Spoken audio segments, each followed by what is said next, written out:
Pemprov DKI Jakarta mengganti 22 nama jalan menjadi nama tokoh Betawi jelang hari ulang tahun Jakarta ke-495 yang jatuh pada 22 Juni. Penggantian nama itu bertujuan mengenang jasa para pendahulu, terutama masyarakat Betawi. Selain seniman Betawi Pok Nori yang dijadikan nama jalan mengganti sebagian Jalan Raya Bambu Apus Jakarta Timur, ada nama Haji Bokir bin Jiun. Ini kisah Bokir bin Jiun. Nona manis dari Jakarta,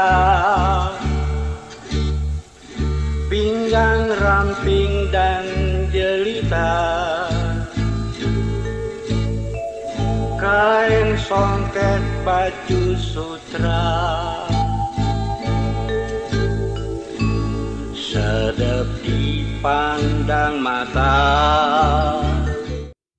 Lahir di Cisalak, Bogor pada 28 Desember 1925, Bokir hidup bersama ayahnya, yakni Jiun, usai ibunya meninggal dunia kala ia masih kecil. Menurut buku Apa dan Siapa Sejumlah Orang Indonesia 1983-1984, ayahnya punya beberapa ekor kerbau. Sejak kecil, Bokir mengurus dan mengembala kerbau-kerbau milik ayahnya. Ketika ayahnya menikah lagi, Bokir tak sempat disekolahkan. Ia belajar menulis dari anak-anak sekolah yang dicegatnya sewaktu mengembala kerbau di sawah. Darah seni Bokir mengalir dari ayahnya. Ayahnya adalah pemimpin rombongan topeng Betawi tersohor di Cisalak. Saat usianya 13 tahun, Bokir diajak ayahnya main topeng. Di kelompok itu, Bokir bertugas memainkan kendang dan rebab. Dahulu, pertunjukan topeng Betawi digelar di tempat terbuka dengan penerangan lampu minyak. Rombongan topeng Betawi biasanya mengamen keliling dari satu kampung ke kampung lainnya. Hingga suatu hari pada 1966, Bokir membentuk grup topeng Betawi sendiri bernama Setia Warga. Setia Warga sangat populer dan kerap diundang di berbagai acara. Menurut pengakuan Bokir, grupnya bisa main sebulan penuh, paling sedikit 15 kali tampil dalam sebulan. Mereka biasanya main di hajatan pernikahan, hitanan, kaulan, hingga peringatan hari-hari besar. Setiap Bokir berbicara, ucapannya segera memancing tawa. Hingga awal 1980-an, Setia Warga memiliki anggota sekitar 50 orang. Setia Warga pun rutin mengisi siaran 3 radio swasta, yakni Lokawisesa, Antarnusa, dan Kejayaan. Pada awal 1970-an, Setia Warga dikenal publik sebagai kelompok lenong yang sering tampil di TVRI. Bokir dan Setia Warga juga rutin nongol di Taman Ismail Marzuki atau Tim Jakarta sejak 1970-an. Menurut wartawan senior Alwi Sahab, dalam buku Robin Hood Betawi, Kisah Betawi Tempo Dulu, lenong dan topeng Betawi setidak-tidaknya baru mendapat penggemar luas ketika Gubernur DKI Jakarta Ali Sadikin mendirikan tim pada 1968. Tim memberikan porsi yang besar pada kesenian daerah. Menurut penulis dan seniman Betawi, S.M. Ardan, dalam situs Film Indonesia, sejak kemunculannya di televisi dan tim, namanya disalahkaprahkan sebagai bintang lenong.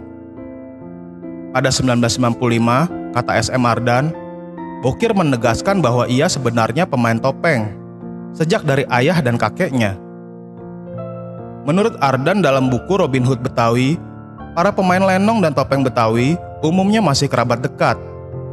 Seperti halnya Bokir dengan Mandra, Bokir dengan Malih, Bolot, Bodong, dan masih banyak lagi. Pada 1979, bersama Nasir, Bokir membentuk Dangdut Boknas.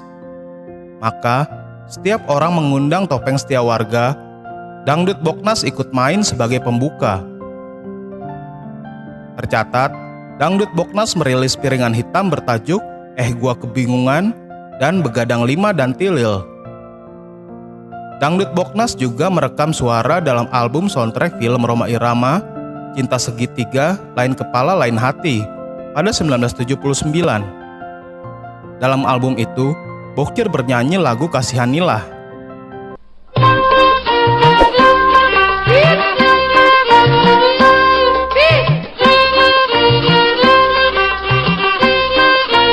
Oh, sayalah penjual daun, mau ngiter makan belon, makan pagi sore kagak bagaimana.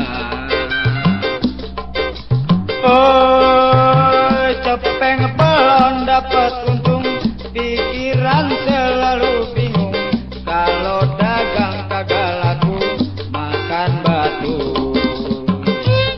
Ada kisah lain dari Bokir yang ia sampaikan kepada majalah Tempo edisi 5 Maret 1983. Menurutnya, saat itu grup Setia Warga tak lagi diperkenankan main di tim. Alasannya menurut Bokir, grup Setia Warga memenangkan Festival Topeng Betawi di tim 2 kali berturut-turut pada 1979 dan 1980. Sejak itu, mereka tak diizinkan lagi ikut festival demi memberi kesempatan rombongan lain. Terakhir, Bokir tampil di tim pada 1980 dengan lakon Anamer Kodok. Akan tetapi anggota Dewan Pekerja Harian Pusat Kesenian Jakarta, SM Ardan, membantah ada larangan Bokir main di tim. Sejak 1969 hingga 1979, Ardan juga membina Lenong dan Topeng Betawi di tim. Ia menyebut justru Bokir yang menolak tampil karena sibuk main film dan acara lain. Namun, biarlah itu menjadi bumbu kehidupan sang maestro. Karakter dan gaya khas Bokir ternyata membuat perusahaan film kepincut. Pada 1978, ia memulai debutnya sebagai pemain pembantu dalam film Duyung Ajaib yang disutradarai Benyamin S. Buset. Gua kira kebo lo. Nama Raden Abdullah Babet, panggilan sehari Dulo. Di mana ada Abdullah pakai Raden? Ada Kep, sebab emak saya Jawa, bapak saya Arab. Asal dari mana? Rengas Singlok. Pengalaman kerja 5 tahun di Citarum ngikut perahu pasir. Tukang aduk pasir ya? Lalu, ia bermain film Betty Bencong Selebor, Si Ronda Macan Betawi, Godaan Siluman Perempuan, Pelajaran Cinta, dan Tuyul Ketemu Lagi. Catatan film Indonesia, sepanjang karirnya di dunia sinema, Bokir bermain dalam 28 judul film. Tentu salah satu aksi lucunya yang paling membekas adalah ketika ia bermain dalam film horor yang dibintangi Susana, seperti Malam Satu Suro pada 1988. Di sana, ia tampil kocak bernyanyi Tembok Derita. Saya ingin cepat pulang, saya sudah tidak tahan. Tiap malam kedinginan, tidur di ubin tak bertikar, nyamuk-nyamuk menjengkelkan.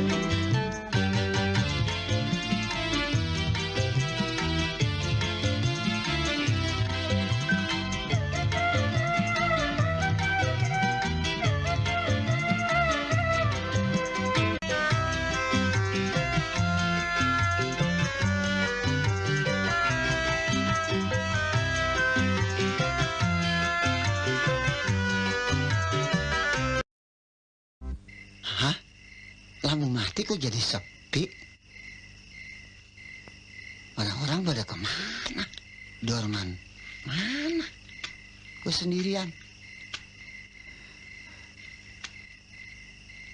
Hei, Bokir! Gua takut, Kir! Man, Gua takut! Aduh, Man, lihat, apa? kita ada di mana?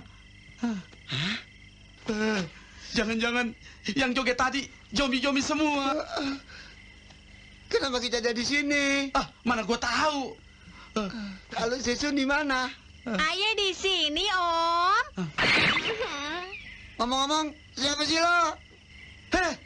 Ngapain lu di situ? Iya. Mau tahu, Nye?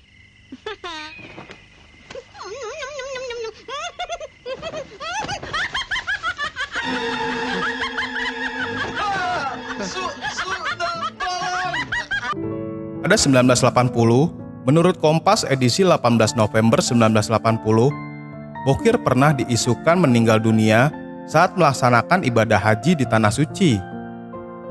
Akibat tersiar berita bohong itu, sejak kedatangannya dari Tanah Suci, tamu berdatangan untuk mengetahui keadaannya. Tapi, Bokir santai menanggapi isu miring itu. Pada 1982, Bokir membawa 7 anak-anak untuk tampil di Malaysia dan Singapura. Pada majalah Tempo edisi 13 Maret 1982, saat itu hanya dipertunjukkan tarian saja.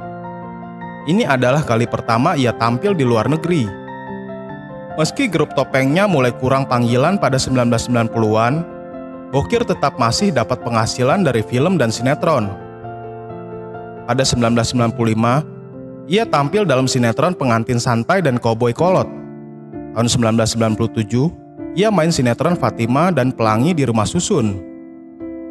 Pada September 2002, Bokir dan kelompoknya bermain di sebuah hajatan pernikahan di Cilangkap, Jakarta Timur. Mereka memainkan cerita Salah Dengar yang didukung Bolot, Malih, dan Bodong. Itu adalah pertunjukan terakhirnya. Pada Jumat 18 Oktober 2002, pukul 4.30 dini hari, ketika baru keluar dari kamar mandi di rumahnya di Kampung Setu Cipayung, Jakarta Timur, Bokir tak sadarkan diri. Menurut Kompas edisi 19 Oktober 2002, Bokir sempat dibawa ke Rumah Sakit Pasar Rebo, Jakarta Timur. Namun, Bokir dinyatakan meninggal dunia sekitar pukul 5.30 pagi, dalam usia 77 tahun. Tempo edisi 27 Oktober 2002 menyebut, sudah lama Bokir berjuang melawan gangguan pernapasan yang menggerogoti fisiknya. Sedangkan Kompas menulis, ia mengidap penyakit darah tinggi. Kini, nama Haji Bokir bin Jiun abadi sebagai nama jalan yang mengganti sebagian jalan raya Pondok Gede, Jakarta Timur.